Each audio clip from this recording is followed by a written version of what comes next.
আজকের পরিবেশনা মুরগির মাংস দিয়ে ইঁচড়ের মজাদার তরকারি। প্রথমে কড়াইয়ে তেল গরম হয়ে আসলে ধুয়ে রাখা মুরগির মাংসগুলো তেলের উপর ভালো মতো ভেজে নিন।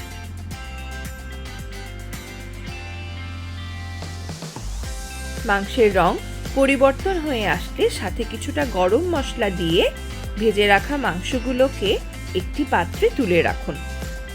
এরপর সেই একই তেলে কেটে রাখা আলু এবং এর সাথে কুচি করে রাখা পেঁয়াজগুলো দিয়ে ভালো মতো ভেজে নিন। এরপর এর সাথে আদা রসুন বাটা, পরিমাণ মতো হলুদ গুঁড়ো, পরিমাণ মতো ধনিয়া গুঁড়ো এবং পরিমাণ মতো মরিচ গুঁড়ো দিয়ে ভালো মতো নেড়ে নিন। সাথে অল্প পানি দিয়ে তা নাড়াচাড়া করে ঢেকে রাখুন।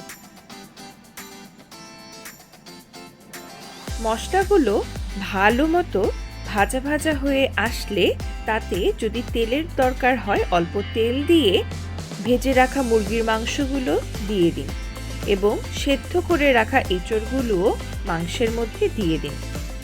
সাথে অল্প পানি দিয়ে মিশিয়ে পরিমাণ মতো লবণ দিয়ে তা আবার ভালো মতো মিশিয়ে রেস্টে রেখে দিন। তরকারির স্বাদ বাড়াতে পরিমাণ মতো চিনি দিয়ে তা আবার নেড়ে চেড়ে কিছুক্ষণ রেখে দিন।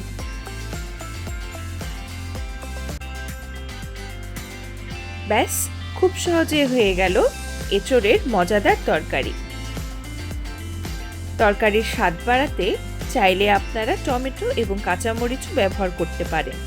যে কোনো মাংস দিয়ে খুব সহজে তৈরি হয়ে যাবে এই এঁচড়ের তরকারি।